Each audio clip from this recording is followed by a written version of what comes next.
dan susah untuk dipadamkan.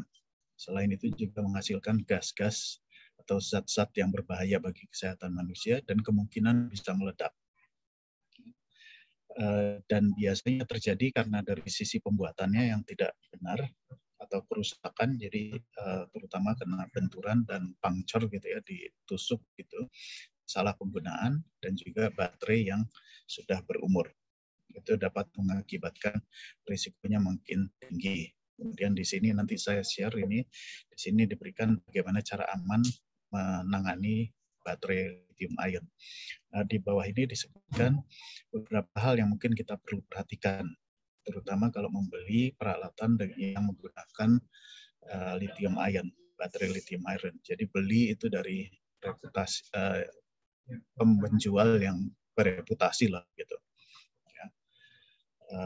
Atau yang memiliki sertifikasi jelas gitu ya. Kalau terjadi kebakaran, maka cepat cabut baterai kalau memang itu bisa dilakukan. Dan yang utama, kita sebagai orang awam tidak disarankan untuk memadamkan api karena memang sulit untuk dipadamkan.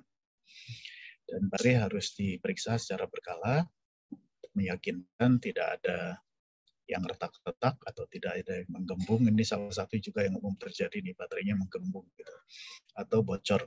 Nah, nanti mungkin Bu Sylvia menjelaskan itu elektrolitnya apa dan akibat apa gitu ya.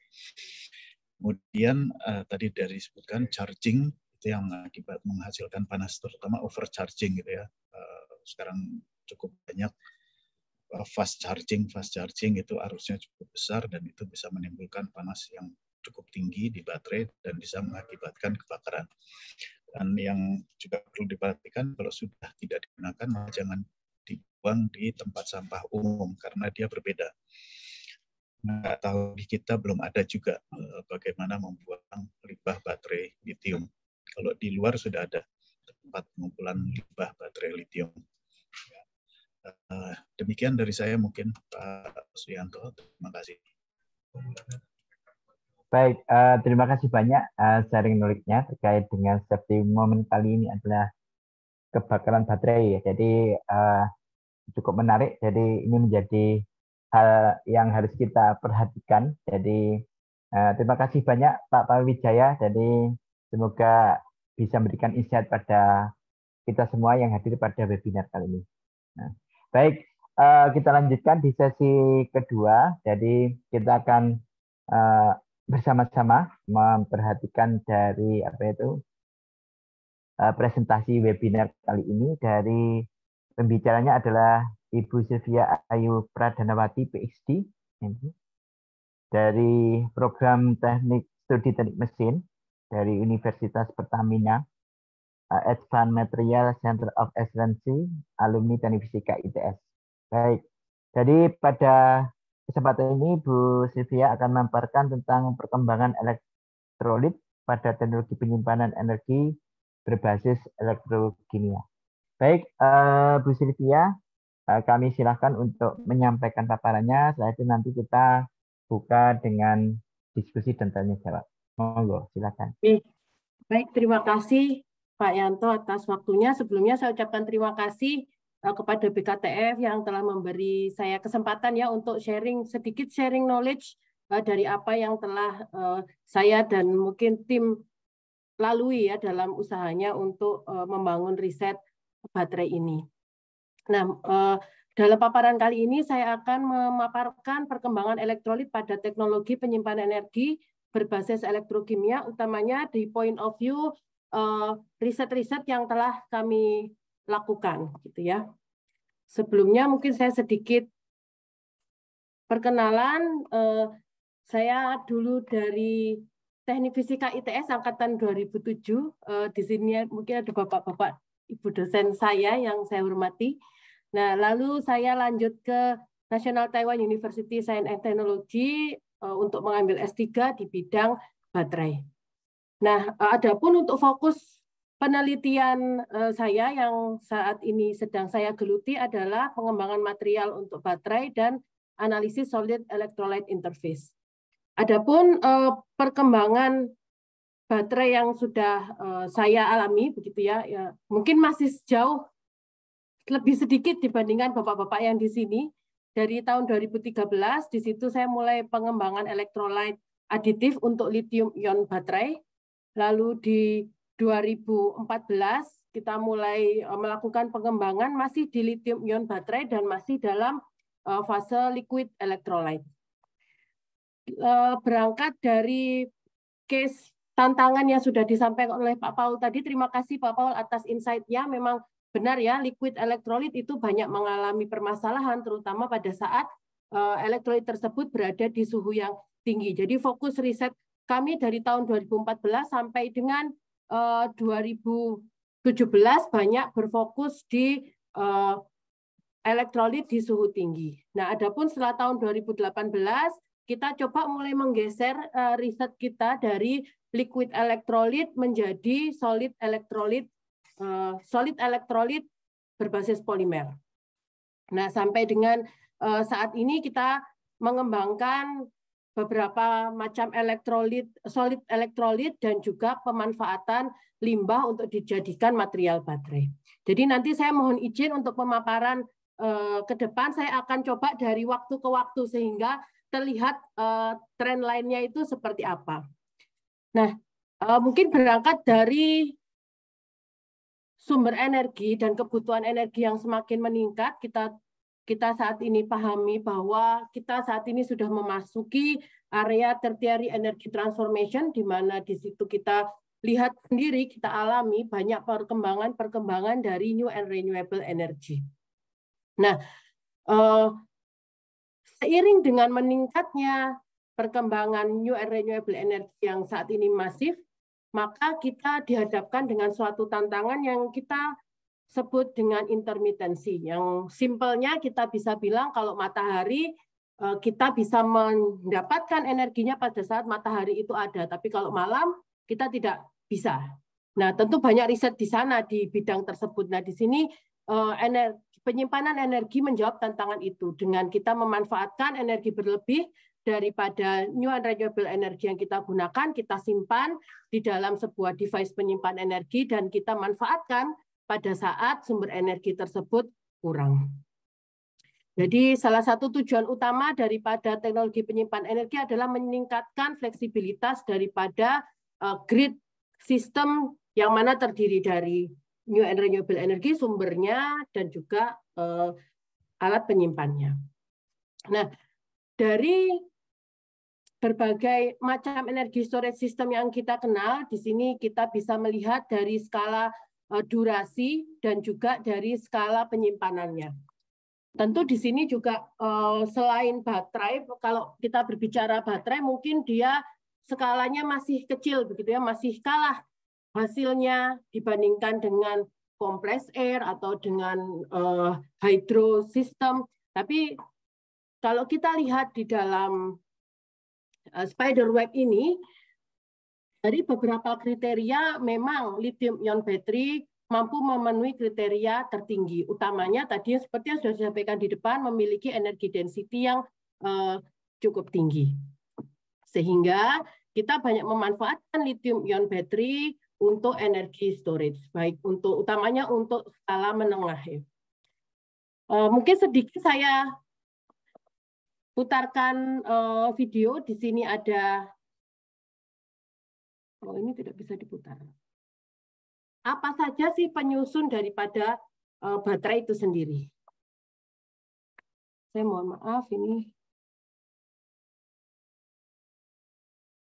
Nah, di sini adalah bagian-bagian daripada baterai. Kita bisa lihat bahwa baterai terdiri dari lapisan-lapisan di mana aluminium dan copper sering kita gunakan sebagai current collector. Nah, lalu di atas current collector itu kita lapisi dengan material anoda ataupun material katoda. Nah, di mana material katoda, misalkan lithium ion battery, kita banyak berbicara tentang lithium ferrite phosphate, lalu manganis, base, dan lain sebagainya. Nah, di antara lapisan anoda dan katoda itu ada sebuah space yang mana itu akan diisi oleh elektrolit.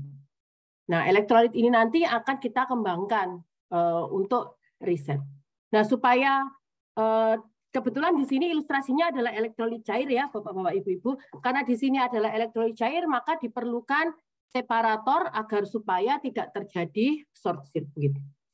Nah, secara simpel kita bisa melihat proses charging dan discharging. Kita ilustrasikan apabila charging di sini, maka ion dari katoda akan berlari ke anoda untuk bersarang di anoda dan siap digunakan. Nah, itu kita sebutkan dengan proses charging.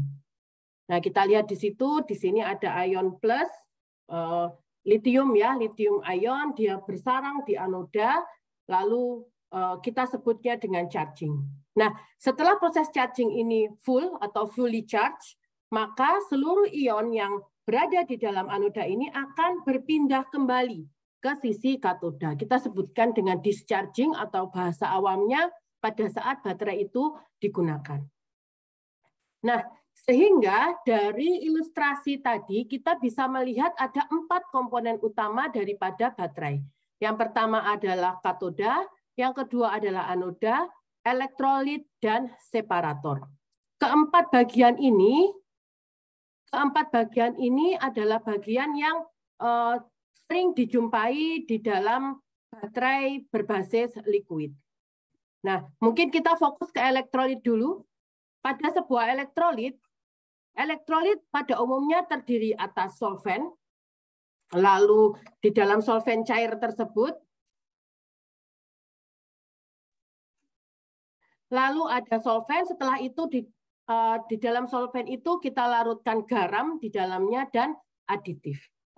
Nah, saat ini garam yang banyak digunakan untuk basis litium adalah litium hexafluorofosfat atau LiPF 6. Nah, sedangkan untuk aditif diperlukan dalam elektrolit ini untuk mengadjust atau mentuning, menentukan target apa yang ingin kita capai di dalam baterai tersebut. Ada aditif yang digunakan untuk mengurangi dendrit daripada anoda. Ada aditif yang digunakan untuk supaya dia bisa tahan di temperatur tinggi. Jadi aditif ini kita tailor atau kita pasang sesuai dengan tujuan daripada baterai tersebut. Nah, sedangkan solvent ya kita perlu solvent agar supaya dia bisa kita gunakan di dalam bentuk liquid elektrolit. Nah, untuk sistem liquid itu tadi seperti yang saya terangkan. Nah, bagaimana dengan solid type? Nah, untuk solid type karena dia berbentuk solid, maka sebenarnya solid elektrolit ini menggantikan peran elektrolit dan separator sekaligus. Di mana kalau di dalam versi liquid kita menggunakan solvent, nanti di solid kita menggunakan host polimer. Dan juga tetap kita menggunakan salt maupun aditif. Nah, sebelum kita jauh berbicara tentang bagaimana solid elektrolit ini, maka saya sedikit mundur untuk menjawab mengapa sebenarnya solid elektrolit ini diperlukan. Nah, untuk range kerja daripada baterai sendiri, umumnya baterai akan dapat bekerja dengan performa yang optimal apabila dia berada di suhu ruang atau sekitar 40 derajat Celcius. 30 sampai 40 derajat Celcius secara umum. Nah, apabila dia sudah melebihi suhu yang di suhu normalnya dia, di atas suhu normal baterai, maka baterai tersebut akan mengalami accelerated aging atau kerusakan secara perlahan. Dan apabila kita tingkatkan lagi ke suhu yang lebih tinggi, dia akan ada Tillman runaway, fire, kebakaran, dan lain sebagainya. Nah, sehingga untuk membuat baterai itu dapat bekerja di suhu tinggi, nah maka ini tantangan tersendiri sebenarnya, ya kan? Bagaimana sebuah baterai ini bisa bekerja di suhu 50 atau 60 derajat. Mungkin bagi kita 50-60 derajat itu adalah suhu yang masih rendah. Ini makan masih hangat-hangat kuku. Tapi untuk elektrolit cair, 50-60 derajat itu mengandung arti tertentu, di mana dia sudah mulai dekompos. Nah, sehingga apabila kita berbicara tentang baterai, kita tidak hanya berbicara mengenai cost, mengenai power, mengenai lifetime, mengenai energi, tapi kita juga harus bisa deal dengan yang kita sebut safety. Di mana nanti fokus riset kami adalah untuk baterai di suhu tinggi dan voltage yang tinggi. Tadi pada saat pemaparan Pak Paul tadi, kita sudah lihat bersama bahwa memang kebakaran dalam baterai itu banyak terjadi. Nah, di sini ada sekitar 12 kejadian yang di-listing dalam sebuah paper, di mana kalau kita amati kejadian-kejadian ini kebanyakan terjadi sumbernya itu daripada kita sebut high temperature, di mana ini saya beri kuning-kuning ya Bapak Ibu, ada overheating, elektrolitnya terbakar, terjadi short circuit, terjadi overcharge, yang mana overcharge juga ujung-ujungnya juga nanti thermal runaway. Apabila kita gambarkan dalam sebuah failure skenario, maka kita bisa lihat bahwa secara umum terdapat 3 mekanisme kerusakan yang terjadi di dalam baterai yang disebabkan oleh mechanical abuse, electric abuse, dan thermal abuse. Nah, di sini mechanical abuse ini ya deformasi ya, pasti ya, misal baterainya tersebut, karena dia baterainya itu adalah baterai liquid, misal dia tertekuk atau mungkin terinjak, maka di situ mengakibatkan deformasi daripada baterai tersebut dan mungkin terjadi kebocoran. Atau separator tearing, separatornya rusak sehingga bisa jadi short circuit. Lalu sumber kerusakan yang kedua adalah dari electric abuse. Berasal dari short circuit atau bisa jadi dari dendrite growth.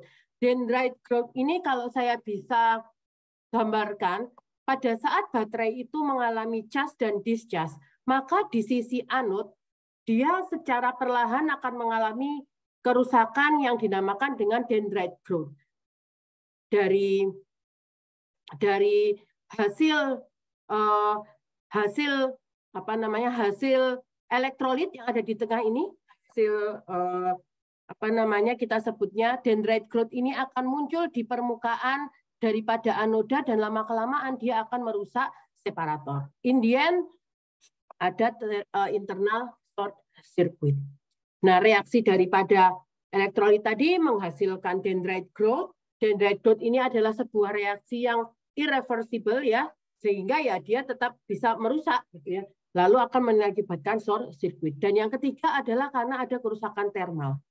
Apabila kita memberi atau menaruh baterai kita di suhu tinggi, maka kita bisa saja merusak dari separator tersebut. Ada overheating di situ sehingga baterai tersebut akan mengalami short circuit.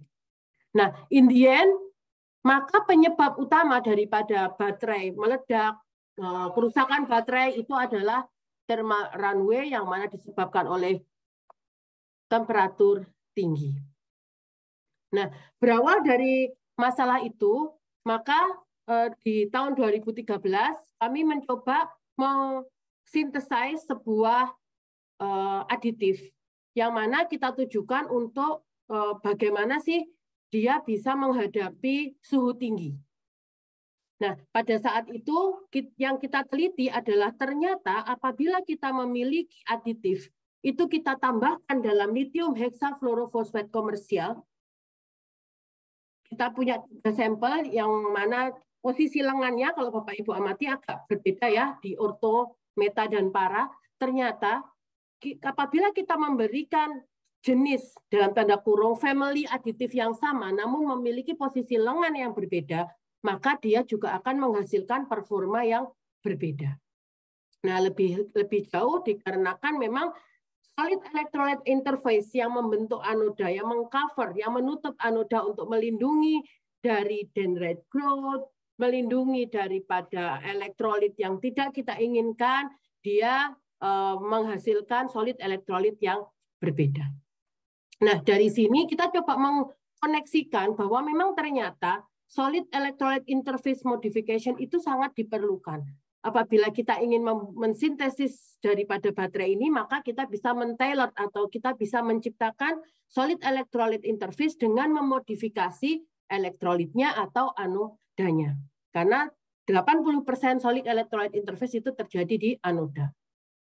Nah, dari kesimpulan ini, dari hasil yang sudah didapatkan ini, maka kita melanjutkan ingin men-tailor dari atau kita ingin memodifikasi elektrolit dari sisi garam.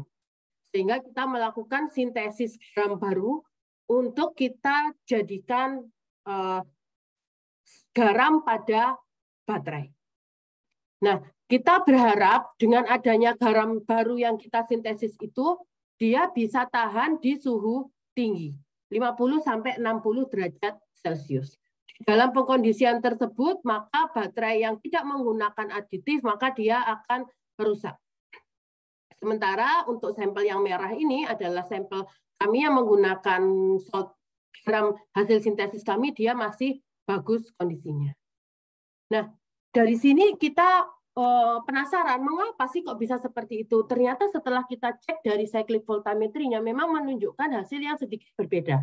Di mana pada saat kita memodifikasi elektrolit tersebut, maka dekomposisi daripada elektrolitnya akan berbeda. Behavior daripada reduction-nya akan berbeda. Nah, ini adalah salah satu kunci kita menganalisis solid electrolyte interface.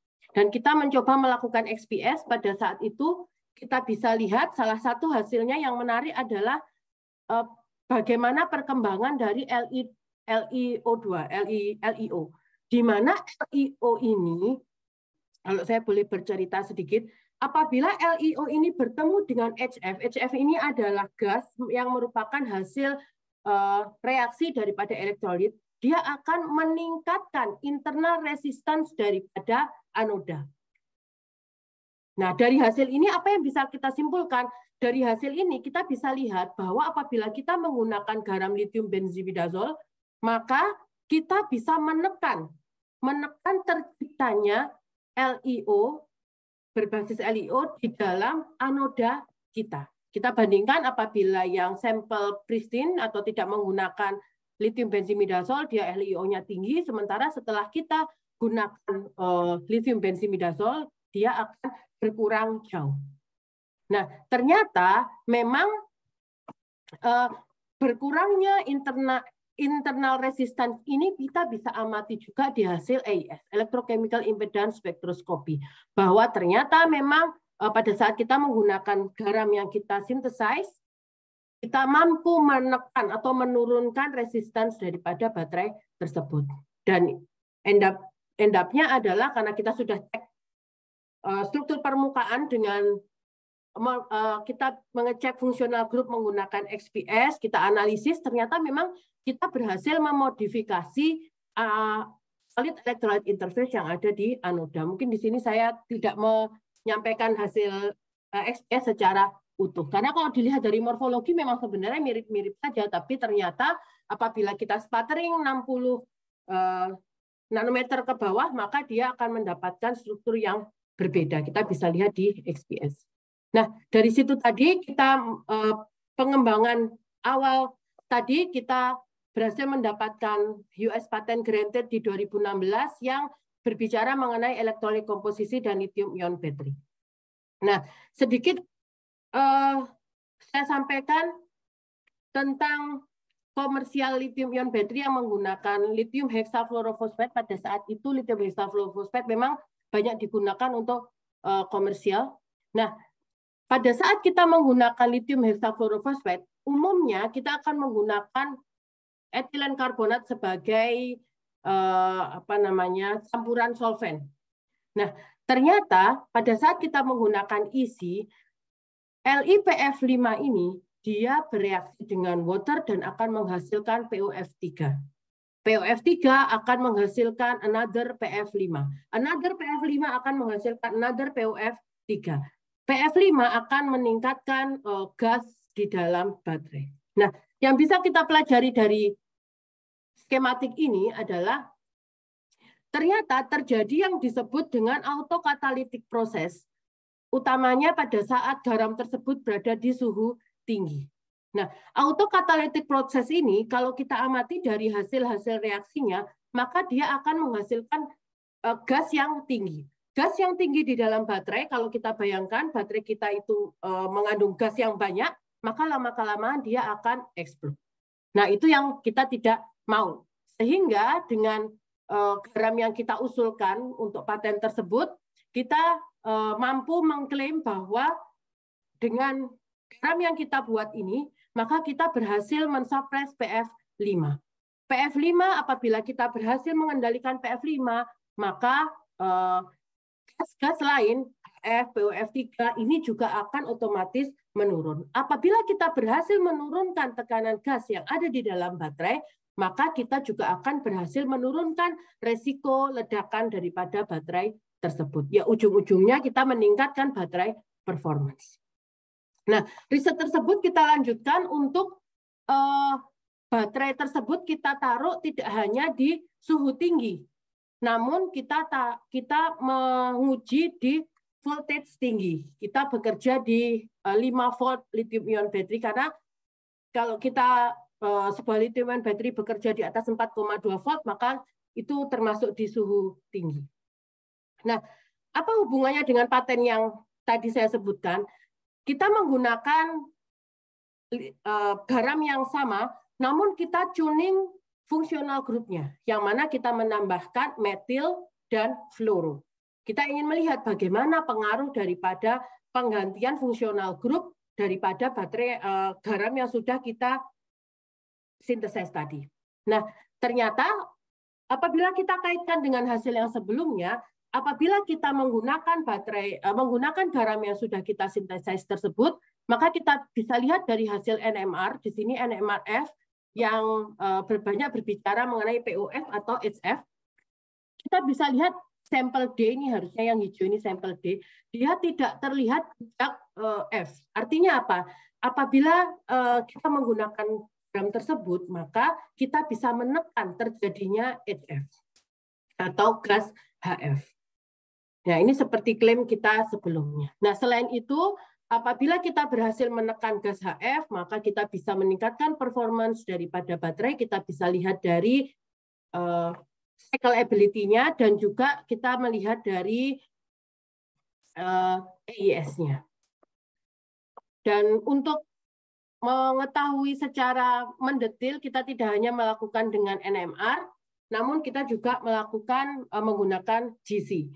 Nah, di sini kita lihat bahwa ternyata memang apabila sampel pristine, ini saya langsung memberikan ekstrimnya ya. Untuk sampel pristine kita bisa lihat gasnya itu tinggi.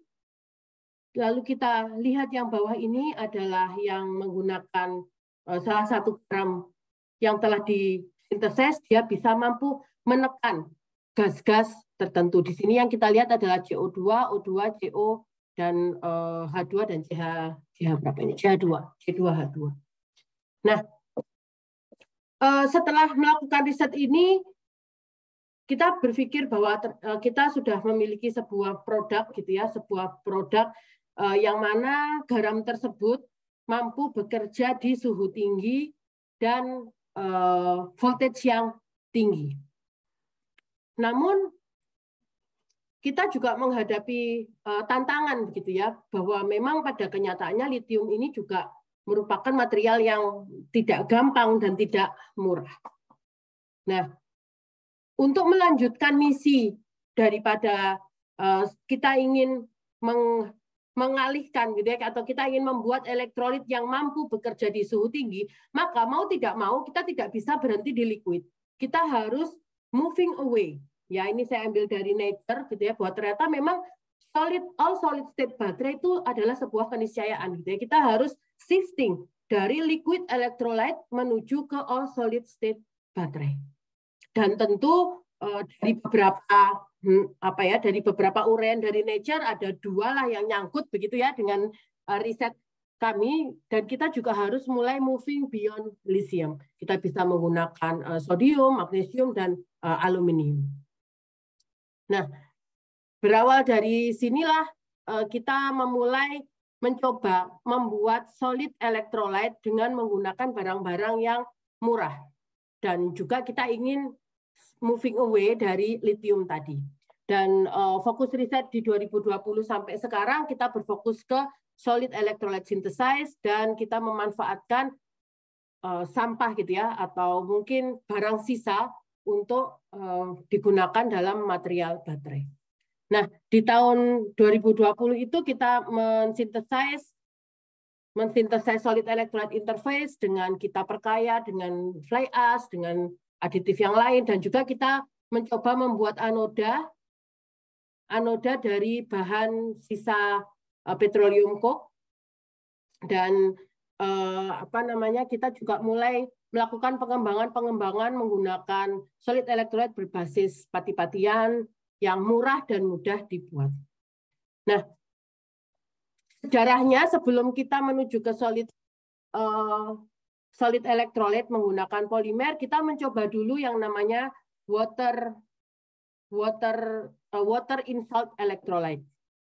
Nah, kita menggunakan water in salt electrolyte ini kita aplikasikan di baterai berbasis aluminium.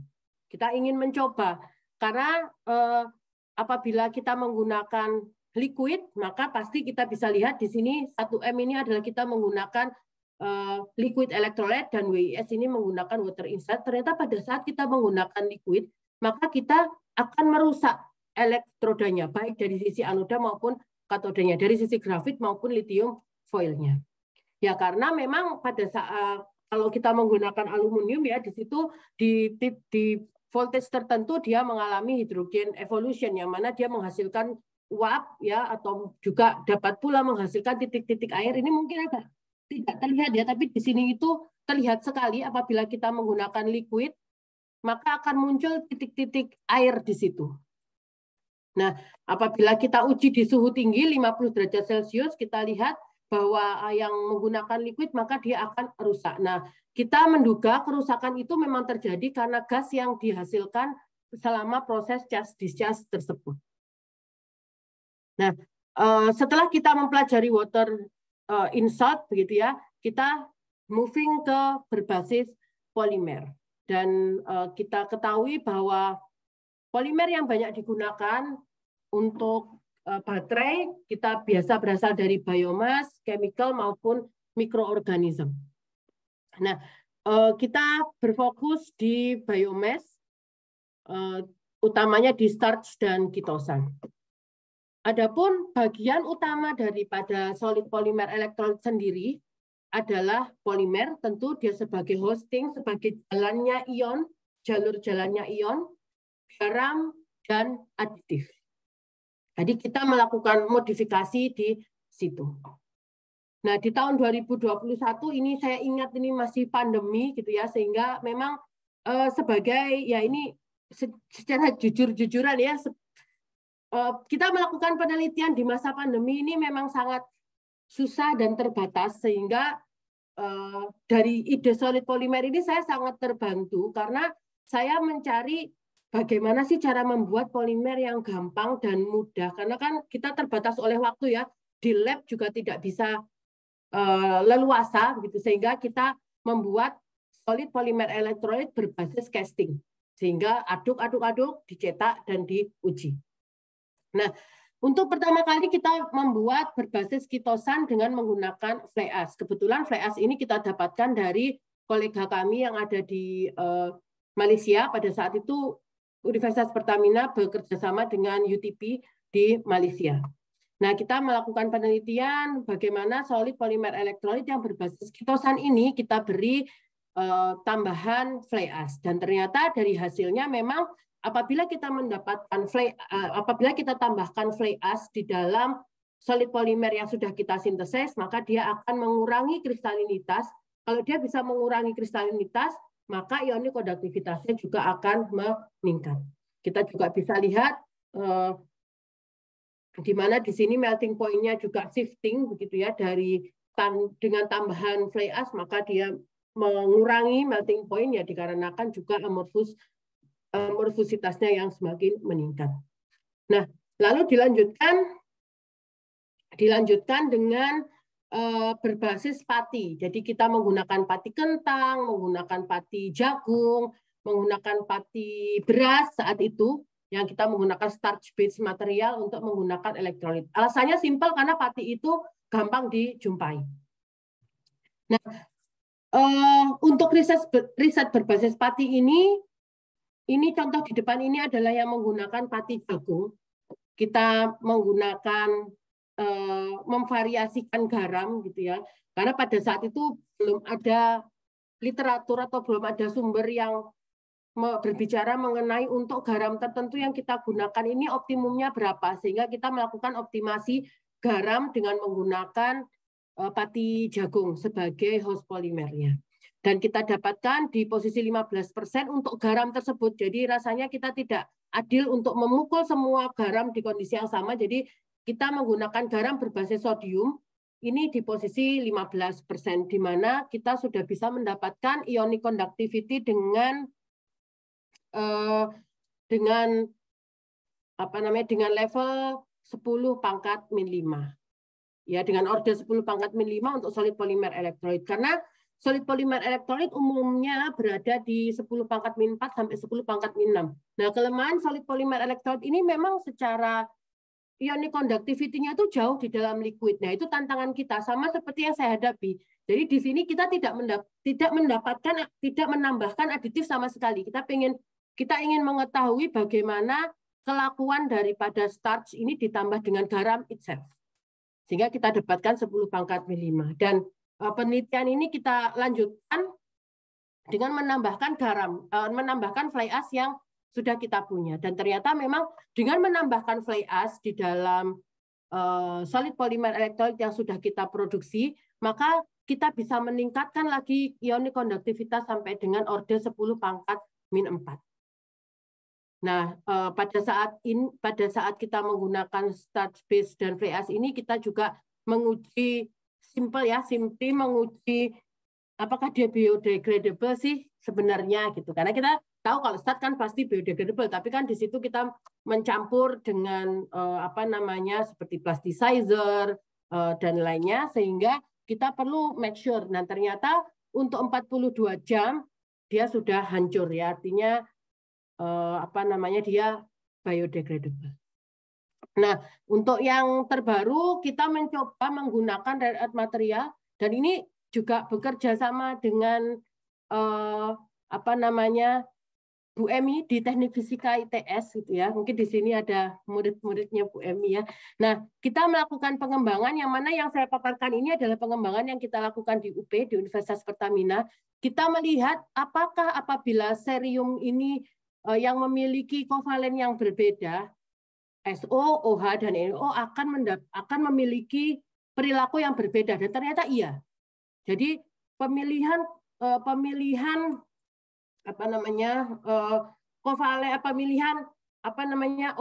SO, dan NO ini akan mempengaruhi performa daripada baterai.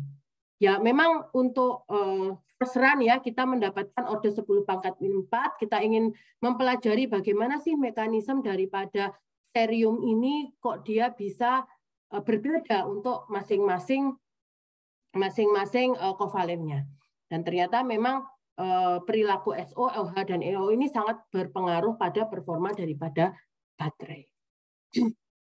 Nah, mungkin terakhir dari saya ya, memang riset solid polymer elektrolit yang sudah kami lalui memang masih jauh daripada perfect begitu ya. Namun saya berharap dari background liquid, lalu kita semakin maju, semakin tahun kita melakukan peningkatan, baik dari sisi materialnya yang lebih murah, lalu dari sisi ionic conductivity-nya, kita harap ke depan kita ingin memiliki sebuah solid polymer elektrolit yang memang dia itu murah, aman, dan memanfaatkan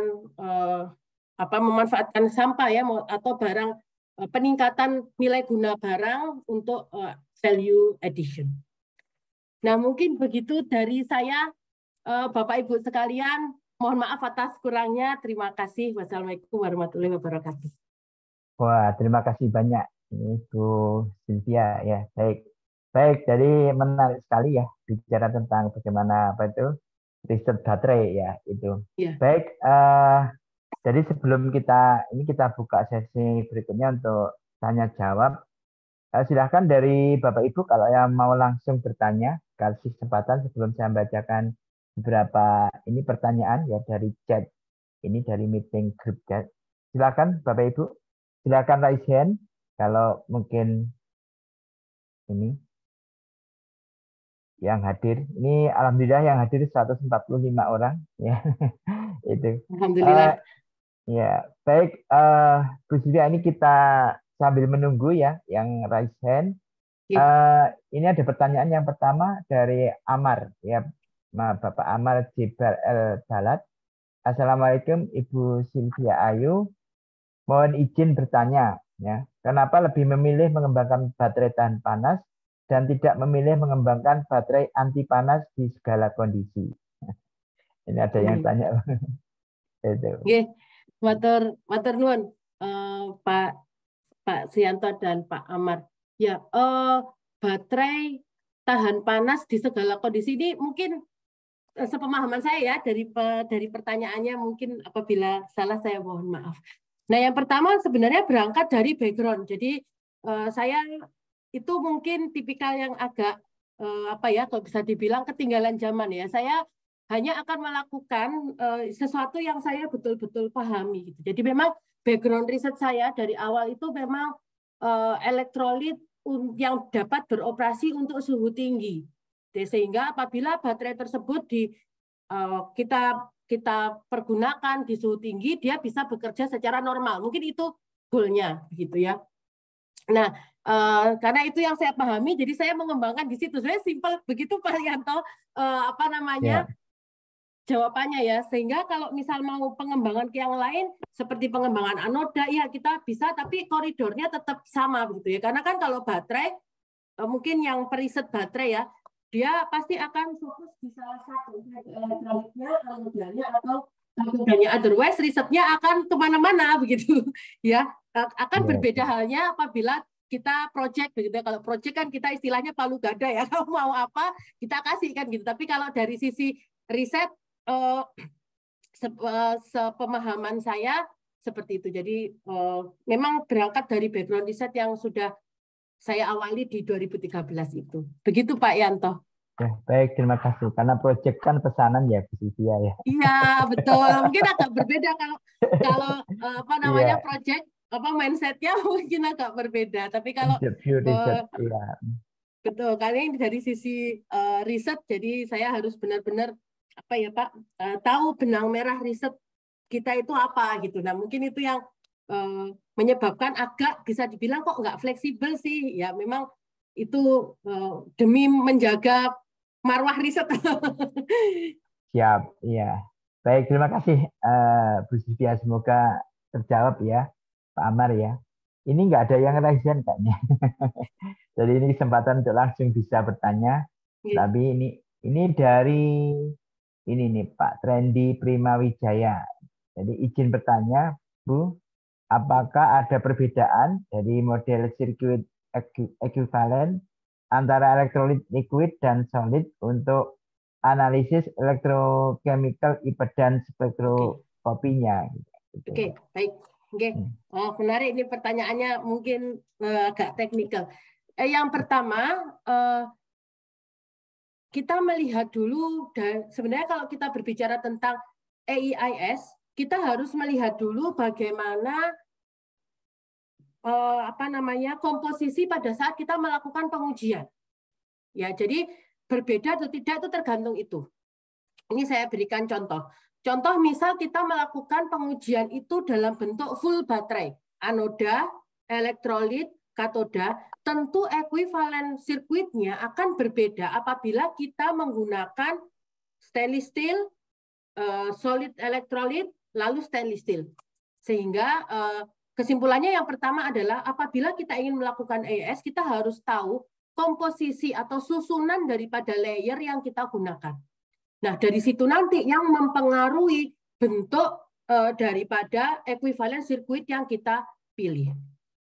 Nah, sekarang masuk ke pertanyaan kedua, apakah liquid dan solid sama? Bisa sama, bisa berbeda. Nah, untuk di riset yang sudah kita lakukan, karena kita ingin mengamati behavior EIS atau behavior ionic conductivity daripada sampel kita itu hanya di sisi elektrolitnya saja, maka kita tidak menggunakan baterai full baterai, tidak ada anodanya, tidak ada katodanya. Ya, yang kita lakukan adalah kita melakukan menggunakan sel menjapit solid elektrolit kita dengan stainless steel dan stainless steel. Sehingga dia di sini kita fully kapasitan, dan kita akan dapatkan resistan bulk murni daripada si elektrolit, solid elektrolit yang telah kita sintesis. Sehingga jawabannya tidak tentu sama dan tidak tentu berbeda juga, tergantung daripada susunan layering daripada saat pengujian. Itu akan berpengaruh sekali. Gitu, Pak. Baik, itu semoga bisa menjawab ini dari pertanyaan dari Pak Trendy ya, Trendy Primajaya. Oke, ini kita lanjutkan karena nggak ada yang ini pertanyaan berikutnya, Bu Sylvia. Ini dari Pak Muhammad Fatoni ini. Jadi mohon izin mau bertanya untuk lifetime baterai ini sampai berapa lama ya? Apakah sudah diuji untuk lifetime-nya? Jadi ini menanyakan riset baterainya Bu Sylvia ini, Pak Muhammad. Ya. Oke, terima kasih Pak. Untuk yang liquid sudah Pak. Jadi untuk yang liquid memang kita melakukan sampai ratusan cycle. Nah, tapi yang untuk solid elektrolit ini kita masih fokus di elektrolitnya saja. Jadi kita ingin benar-benar mempelajari elektrolitnya saja dulu. Jadi kita memang sengaja belum attach di baterainya karena menurut kami 10⁻⁴ itu masih kurang untuk dijadikan sebagai elektrolit sebuah baterai. Sehingga nanti kita bisa memprediksi kalau ionic conductivity-nya hanya 10⁻⁵, 10⁻⁴, maka niscaya kapasitasnya juga pasti akan kecil gitu. Sehingga goal pertama yang akan kita capai adalah kita ingin mendapatkan ionic conductivity yang tinggi dulu. Seperti itu. Sehingga kalau ada pertanyaan sudah berapa cycle belum? Kita belum sampai ke sana. Begitu kira-kira Pak ya. Ya, baik. Semoga bisa terjawab ya, Pak Muhammad Fatoni. Monggo silakan kalau yang mau ingin bertanya nih, mumpung langsung ke narasumbernya itu. Ini Pak Muhammad Fatoni lagi nih, Bu Sylvia. Izin bertanya, untuk separator di baterai, apakah setara dengan fungsi seperti bahan dielektrikum seperti di kapasitor? Nah itu. Dari Pak Fatoni. Ya, Pak Muhammad Fatoni. Ya, kalau untuk separator yang di dalam baterai itu dia karena begini, fungsi solid polymer elektrolit ini adalah menggantikan separator dan elektrolit cair. Nah, mungkin itu dulu. Nah, apabila kita berbicara di sisi elektrolit cair, tugas utama separator adalah dia bisa meneruskan ion. Ya, dia nggak harus konduktif, tapi dia yang penting bisa meneruskan litium ke anoda, ke katoda, ke anoda, ke katoda. Atau kita biasa sebut semi-permeable membran. Nah, namun apabila di sisi solid electrolyte ini, maka solid electrolyte ini menggantikan tugas separator sekaligus elektrolitnya. Sehingga yang kita harapkan lembaran film kita ini yang kita sebut dengan solid electrolyte ini memiliki ionic conductivity yang tinggi. Ya, yang penting membran ini bisa menghantarkan ion udah itu kita bisa pakai untuk solid electrolyte. Nah, kita tinggal tuning seperti tadi yang sudah kami lakukan. Kita mau tuning, kita mau di order berapa sih sebenarnya untuk solid electrolyte kita gitu. Nah, cerium itu banyak digunakan di nasikon. Kalau mungkin bapak-bapak, ibu-ibu riset di membran ya. Tapi nasikon itu kan mahal, sehingga kita ambil ceriumnya, kita coba taruh di dalam membran kita. Nah, ternyata memang dia berhasil meningkatkan order daripada ionic conductivity. Baik, semoga sudah terjawab Pak Muhammad Fatoni. Ini Pak Amar tanya lagi, Bu Sylvia. Panjang ini pertanyaan ini. Wah, ini saya jadi takut Pak. Saya jadi takut ini sharing kan, berbagi ya. Pokoknya yang dilakukan Bu Sylvia aja. Kalau yang belum dilakukan ya disampaikan aja. Baik, mohon izin bertanya lagi sehubungan dengan membahas material komposisi baterai. Nah, ini yang terkait dengan komposisi baterai. Ini sangat menarik sekali. Saya izin bertanya, kalau dari pemaparan sepertinya ini dikhususkan baterai tahan panas. Lalu pertanyaannya, apakah bisa bertahan di suhu sehingga minus derajat Celcius? Itu yang pertanyaan yang pertama. Yang kedua, apa boleh paparkan sedikit komposisi baterai yang digunakan untuk source power robot NASA, Bu, di Mars, yang saya baca bisa bertahan pada suhu minus 80 derajat Celcius. Menarik pertanyaannya ya. Iya. Menarik. Yang pertama, apakah bisa bekerja di suhu minus gitu ya? Iya. Yang pertama, alatnya nggak ada, Pak. Untuk mengukur alatnya nggak ada, Pak. Ini jujur-jujuran nih saya bilang. Nggak, karena untuk pengukuran di suhu minus kan kita tentu butuh yang model freezer yang stabil dan juga termasuk rangkaian-rangkaian yang juga stabil. Jadi memang kita tidak khususkan ke minus. Nah, karena kalau kita berbicara dari suhu minus, tentu kita tidak bisa menjawab apakah dia bisa di minus atau belum, karena kita memang belum coba ke sana, gitu ya Pak ya. Nah, tapi mungkin tantangannya apabila kita melakukan riset di minus itu salah satunya adalah pemilihan elektrolitnya itu harus tepat. Karena dulu saya pernah iseng-iseng gitu ya Pak, pada saat di lab masih punya fasilitas yang pada saat masih sekolah, komersial saja, elektrolit liquid komersial saja itu tidak bisa bekerja dengan baik di suhu minus. Nah, apalagi ini solid gitu, karena kan kalau solid ionnya lebih susah lagi bergerak kan gitu kan. Nah, mungkin itu tantangannya ya, kita harus mencari solvent atau polimer yang memang dia tahan di suhu minus. Itu. Lalu untuk power source NASA di Mars, wah ini saya kayaknya bukan kapasitas saya, sebetulnya bukan kapasitas saya Pak, nanti takut salah saya. Jadi mungkin saya memaparkan apa yang sudah saya lakukan saja. Siap. Ngapunten, Pak Amar. Pak Amar, oke, baik. Baik, terima kasih responnya, jawabannya. Ini Pak Fatoni, Pak Fatoni bisa nih menyampaikan nih. Ini Pak Fatoni lagi nih. Iya, monggo Pak Fatoni. Kayaknya harusnya ada nih orangnya. Tapi kayaknya saya lihat ya Pak Fatoni monggo kalau langsung menyampaikan ya kepada Bu Sylvia ini. Ini pertanyaan lagi, izin bertanya nih. Untuk komposisi elektrolitnya untuk berapa persen untuk memenuhi standar rekomendasi? Wah, tanya komposisi itu Bu Sylvia. Persen garam mungkin ya pertanyaannya, atau persen apa ini untuk komposisi berapa persen memenuhi standar rekomendasi. Kalau acuan kami yang di solid elektrolit ini, target kita adalah kita mendapatkan order 10 pangkat min 3. Karena 10 pangkat min 3, order 10 pangkat min 3 itu akan sama dengan ionic conductivity daripada liquid. Nah, mungkin itu dulu yang pertama. Lalu untuk standar garam, nah itu pentingnya kita meriset bagaimana pengaruh garam. Karena kalau kita berbicara dari solid elektrolit, kita harus deal dengan yang namanya amorfositas daripada sampel. Pada saat sampel itu memiliki amorfositas yang tinggi, maka kita bisa menghantarkan ion dengan baik. Nah, berapa persen? Ya tergantung, beda garam, beda persenan. Ya, namun kalau di sepanjang riset yang sudah kita lalui, itu biasa di sekitar 15% dibandingkan dengan host polimernya itu sudah maksimum. Tapi sekali lagi, beda garam menunjukkan performa yang berbeda di persentase yang sama. Sehingga itu merupakan satu topik riset tersendiri kalau kita ingin menjawab seberapa persen garam sih. Nah, itu beda garam, beda solvent, kita harus mencari optimasi kembali. Baik.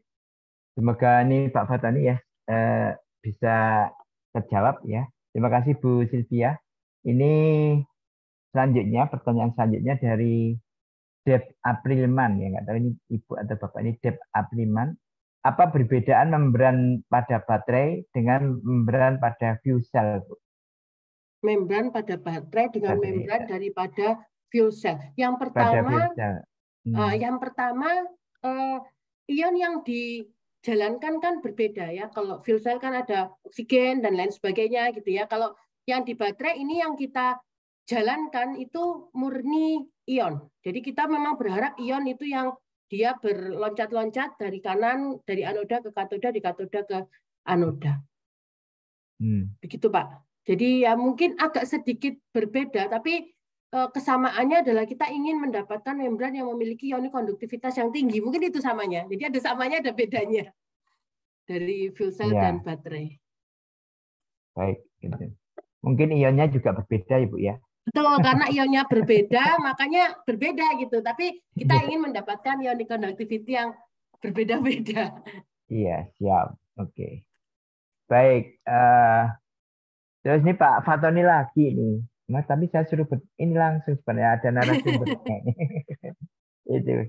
Jadi ada pertanyaan lagi dari Muhammad Fatoni. Untuk bahan komponen baterai, apakah masih import atau produk lokal? Nah, ini menarik nih pertanyaannya ini.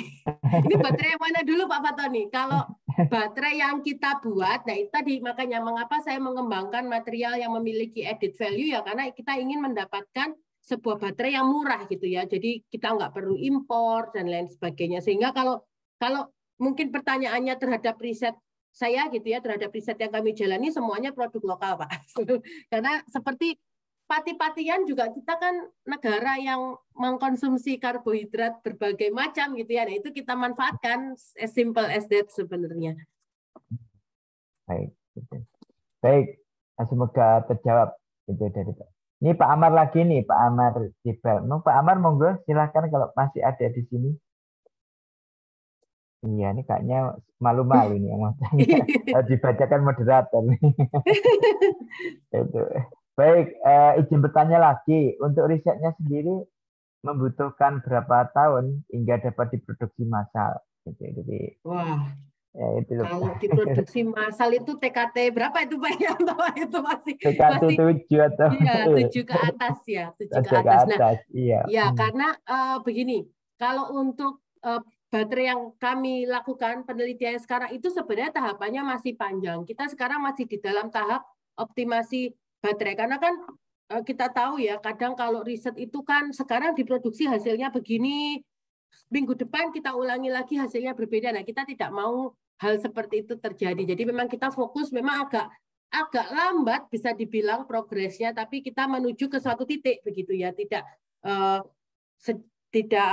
scatter. Sehingga untuk saat ini mungkin ya sampai 2-3 tahun ke depan kita memang fokus ke pengembangan elektrolit saja. Nah, setelah itu kita melakukan pengembangan ke sisi yang lain, ada sisi anoda, ada sisi katoda, yang mana itu juga membutuhkan waktu yang lama. Nah, sehingga untuk mencapai TKT 7 ya ini mungkin lebih dari 3-4 tahun ini sepertinya. Ya. Kecuali kita menggunakan anoda dan katodanya ini menggunakan komersial ya. Ini mungkin 2-3 tahun once kita mendapatkan order 10 pangkat min 2, 10 pangkat min 3 ya cepat saja sebenarnya. Tapi karena kita sekarang ordernya ini masih 10 pangkat min 4 ini yang terakhir statusnya, sehingga kita masih perlu butuh peningkatan lagi. Entah diganti materialnya yang sebelah mana, nah itu tantangan kita. Baik. Baik, kita lanjutkan. Ini Pak Fatoni sekaligus ada 2 pertanyaan. Jadi yang pertama, izin bertanya untuk produksi baterai ini menghabiskan kos sampai berapa ya? Itu yang pertama. Yang kedua, apakah baterai ini jika menjadi limbah, apakah ramah lingkungan? Itu. Ya. Oke, mungkin izin pertanyaan pertama dulu nggih Pak Yanto. Yeah. Untuk produksi baterai ini menghabiskan kos berapa? Wah, ini agak susah ya kalau dibilang kos, karena biasanya kalau ini karena ini skala riset ya Pak Yanto, jadi seperti Pak Yanto juga ya kadang kita mengambil ada kerjasama dengan di sini, kerjasama di sana. Dan karena riset kita ini ya bisa dikatakan murah begitu ya, sehingga mungkin kosnya tidak sama jauh, mungkin sepertiganya daripada kos kalau kita akan membuat lithium ion baterai gitu. Kita di sini tidak menggunakan berbasis litium. Ya. Lalu yang kedua tadi, apakah baterai ini akan kalau menjadi limbah, apakah ramah lingkungan? Ya.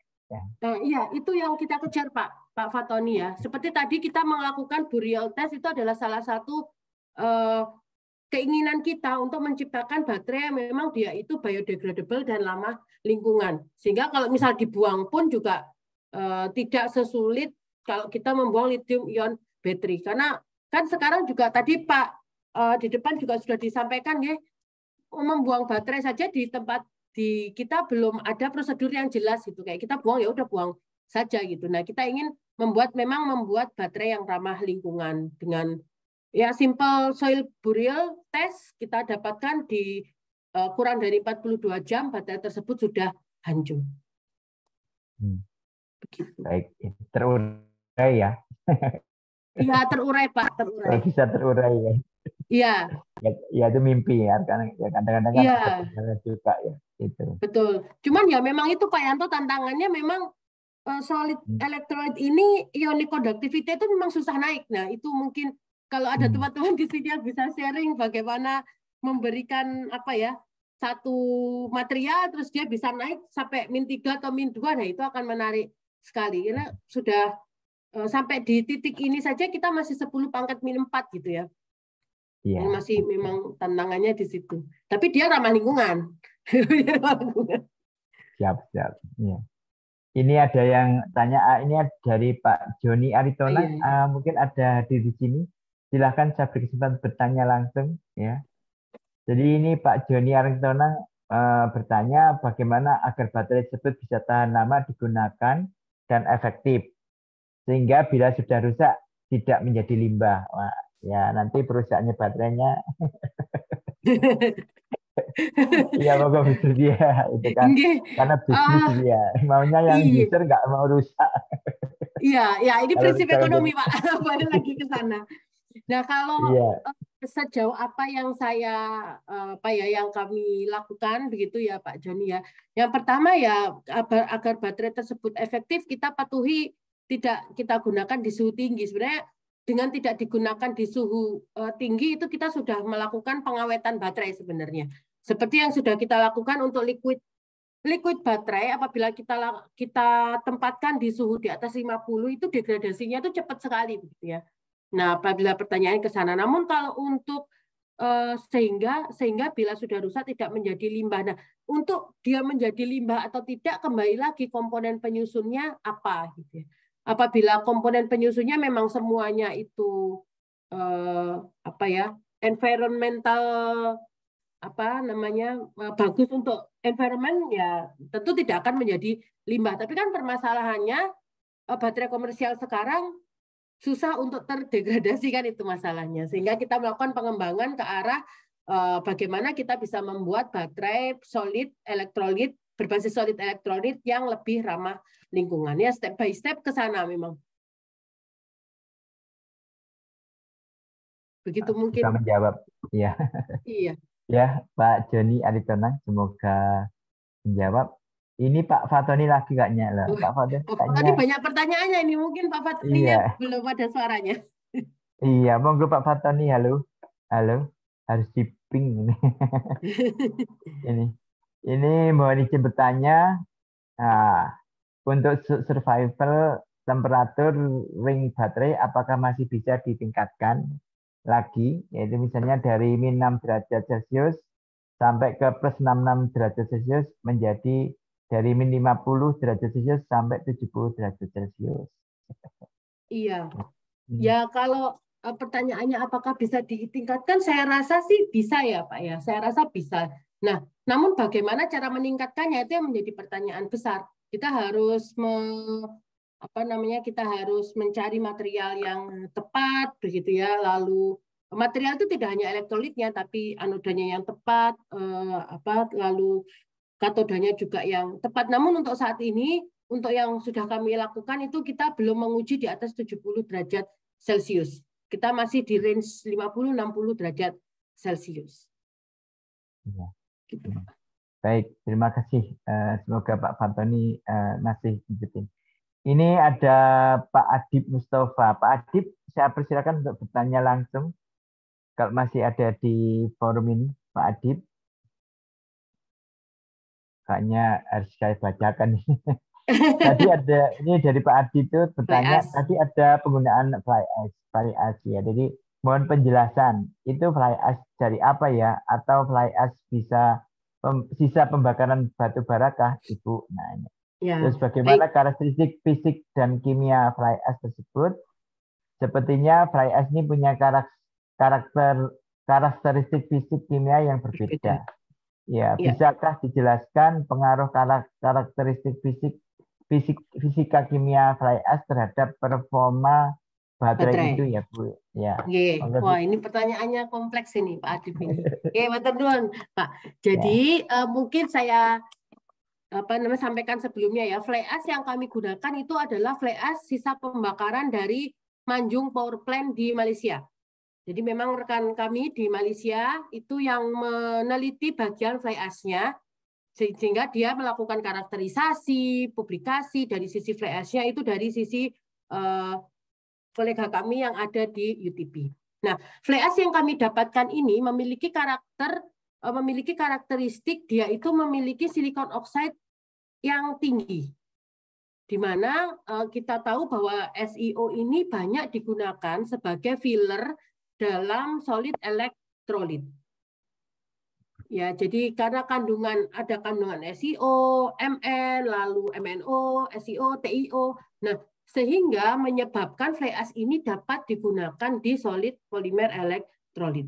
Nah, SiO ini dia berfungsi sebagai filler. Artinya kalau dia berfungsi sebagai filler, yang pertama dia lakukan adalah dia dapat mengurangi amorfositas daripada polimer tersebut. Misal kita menggunakan PEO, gitu misal.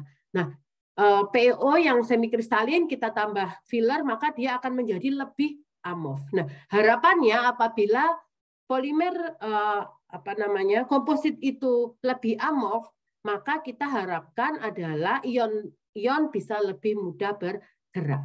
Kalau ion lebih mudah bergerak, konduktivitas tinggi, performa baterai meningkat. Mungkin seperti itu, Pak Adib.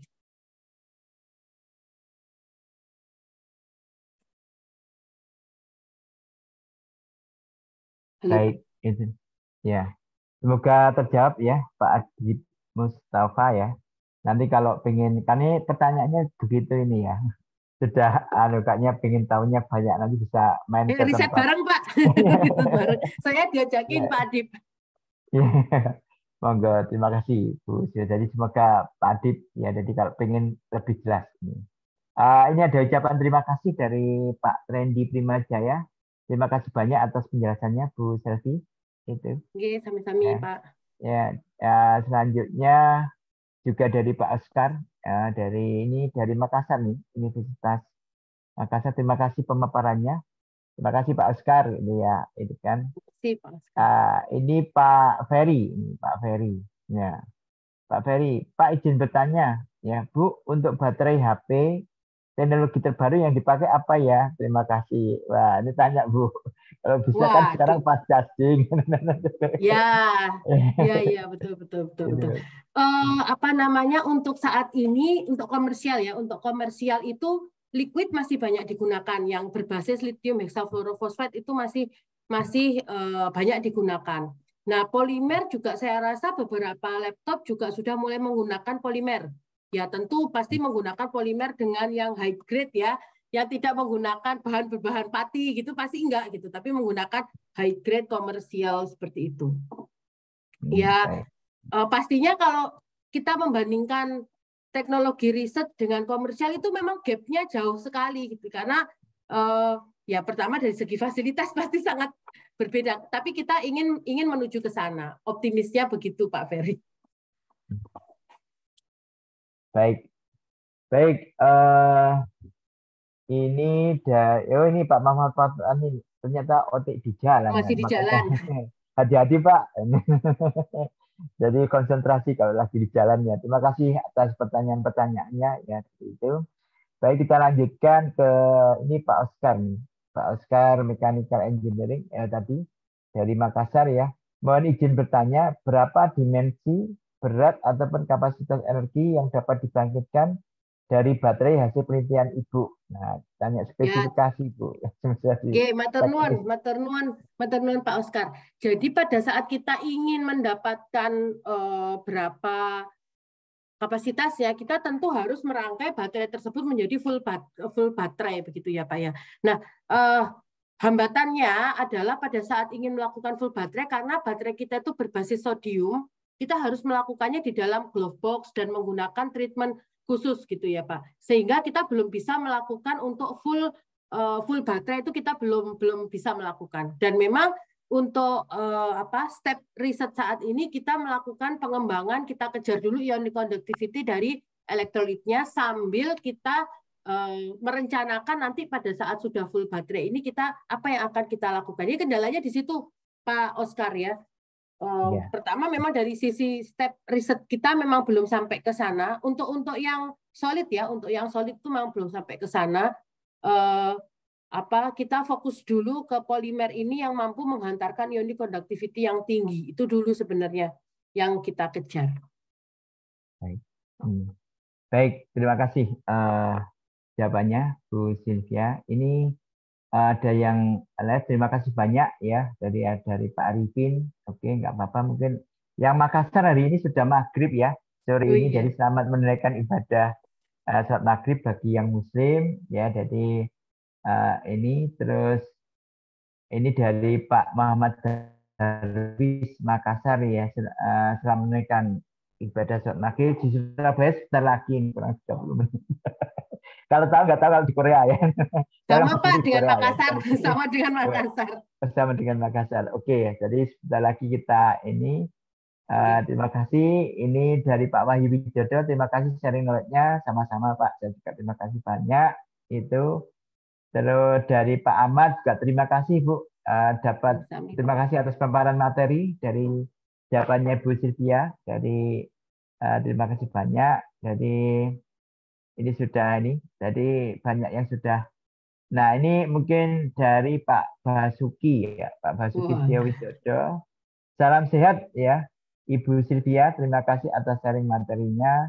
Sangat menarik sekali materinya. Izin bertanya Bu, apakah hingga saat ini ada peran pemerintah kita untuk membantu Bu Sylvia dalam rangka perkembangan elektrolit pada teknologi penyimpanan energi berbasis elektrokimia ya Bu. Nah ini menarik pertanyaannya ini. Ya, mungkin saya bisa jawab dari sisi kerjasama ya Pak Basuki ya. Kebetulan selain kita bermitra dengan universitas luar negeri, Taiwan, lalu Malaysia, kita juga banyak bekerja sama dengan BRIN untuk kaitannya dengan pemerintah ya. Ini kita banyak riset dengan BRIN. Kebetulan kan memang dari sisi fasilitas riset memang untuk kampus tidak sophisticated di BRIN. Jadi kita banyak dibantu BRIN dari sisi karakterisasi material, pengujian itu kita banyak dibantu dari sana, Pak Yanto. Ya memang kita harus saling bantu satu sama lain ya, otherwise kita nggak bisa ngapa-ngapain kalau sendirian memang. Iya, jadi memang nggak bisa lah, harus butuh supporting ya. Betul Pak. Baik dari ya paling tidak kan kalau kita riset di material itu kan cost paling besar itu salah satunya adalah dari sisi pengujian seperti XRD, XPS yang di Indonesia saja belum ada gitu XPS-nya kan. Lalu pengujian itu memang membutuhkan kerjasama yang saling membantu lah, saling support. Kadang kita dari sisi ide gitu ya, saya punya ide seperti ini Pak Bu, kita apa yang bisa kita lakukan nanti dari kolega sana, saya bisa bantu dari sisi karakterisasinya Mbak gitu, dari sisi BRIN saya bisa lakukan pengujian ini. Jadi itu yang sebenarnya yang kita lakukan selama ini gitu ya Pak Basuki ya, kalau boleh sharing. Ya termasuk dengan ITS juga begitu Pak Yanto, saya kadang minta tolong. Ada Bu Azah dari material, Bu Azah, ya Bu Emi, itu saya kadang Mbak ini saya ingin Pak ini nih pengujian ini minta tolong, dan juga sharing bimbingan gitu ya, sharing bimbingan dari sini ke sana ke sini. Alhamdulillah banyak teman-teman yang membantu dari sisi pengembangan riset ini. Ya memang harus saling berkolaborasi ya. Betul Pak. Oke, terima kasih banyak Bu Sylvia. Ini Pak Fatoni tanya lagi nih, walaupun di ini. Jadi untuk baterai ini apakah bisa untuk digunakan skala mobil bis dan mobil truk tronton gitu ya? Truk tronton, mungkin kalau untuk bis dan untuk truk tronton itu mungkin nanti lebih tepatnya itu adalah kapasitor Pak. Jadi kalau baterai itu biasanya umumnya memang kita gunakan untuk skala device ya, menengah ke bawah lah, yang skala kecil tidak, karena dia energi density-nya tinggi. Tapi kalau untuk mobil bis, kalau bis masih banyak menggunakan baterai ya, tergantung skala bisnya. Tapi kalau untuk truk tronton saya rasa yang membutuhkan power density yang besar yang lebih dibutuhkan gitu. Nah, apakah bisa dilakukan ke sana? Ya sebenarnya bisa gitu ya, tapi tergantung lagi kalau kita sudah berbicara tentang aplikasi baterai secara utuh, maka kita harus consider anodanya apa, katodanya apa, baru elektrolitnya apa. Once elektrolitnya sudah mencapai orde yang dibutuhkan, maka kita tinggal berpikir memadukan dengan anoda dan katoda yang tepat. Mau kita pakai si elektrolit ini sebagai baterai bisa, mau kita pakai polimer ini sebagai kapasitor juga bisa. Ya, seperti itu Pak. Ya, semoga terjawab Pak Fatani. Ini ada pesan khusus dari Pak Dev Apriman, Bu, minta kontaknya Bu Sidia. Monggo, Pak Dev, dengan senang hati, monggo. Ya, gitu. Ini juga terima kasih salamnya, salam sehat juga buat Pak Basuki ya. Salam sehat buat kita semua juga ya dari itu. Ini ada yang izin live juga, terima kasih ya karena bersamaan dengan waktu maghrib ya. Terima kasih Pak Arif Nugroho ya. Ini ada lagi ini dari Pak Oscar ya. Jadi terima kasih Pak. Semoga Bapak juga sehat dan sukses selalu ya. Jadi itu. Ini Pak Adib ya. Terima kasih penjelasannya Ibu. Mohon maaf tadi ada tamu, jadi hanya bisa melirik saja penjelasan. Moga nanti admin bisa kirim video rekamannya. Ya nanti minta admin ya. Basuki terima kasih banyak ya dari penjelasan Bu Sylvia dan Pak Jan. Terima kasih banyak Pak Basuki. Jadi semoga bermanfaat ya. Jadi ini. Baik, ini kayaknya sudah waktunya. Ini ada yang mau bertanya lagi mungkin? Baik, jadi menarik sekali sehingga karena ini baterai menjadi salah satu riset unggulan juga sih karena apalagi sekarang kan tadi Bu Sylvia terkait dengan renewable energy sehingga baterai ini sangat mensupport ya sebagai support utama sebagai penyimpanan energi. Baik, saya terima kasih banyak Bu Sylvia atas sharingnya pada sore kali ini. Jadi mungkin sambil mengingatkan lagi bahwa hari Kamis ya kita ada webinar lagi ya 7 September ya jam 3:30 sampai jam 5 supaya bisa melaksanakan sholat maghrib yang kasihan nanti kalau ini diteruskan. Oke. Judulnya adalah energi transisi with solar energy transition with solar cell. Jadi nanti insya Allah akan kita share lagi. Baik, sekali lagi terima kasih kepada Bu Sylvie atas paparannya dan Bapak Ibu yang hadir pada webinar kali ini. Semoga bisa memberikan manfaat buat kita bersama dan memberikan insight ya. Jadi saya baru tahu, wah ternyata riset baterai itu juga menarik ya. Kita itu hanya pakai aja sih gitu kan ya. Baik sekali lagi terima kasih dan kami dari BKTF PII mohon maaf ya jika dalam penyampaian webinar kali ini ada kurang lancar ya kami mohon maaf sebesar-besarnya. Kiranya untuk pertemuan sore ini kami akhiri. Akhirul kalam. Wassalamualaikum warahmatullahi wabarakatuh. Selamat sore. Terima kasih banyak. Waalaikumsalam warahmatullahi wabarakatuh. Matur nuwun Pak Yanto, Pak Edi, Bapak Ibu sekalian. Mohon maaf apabila ada salah. Saya izin live Pak Yanto nggih. Sama-sama untuk Bapak Ibu di TF Pak. Oke. Iya, sama-sama saya sampaikan. Saya juga ingin live juga. Oke, terima kasih. Selamat sore. Assalamualaikum warahmatullahi wabarakatuh. Assalamualaikum warahmatullahi wabarakatuh. Terima kasih.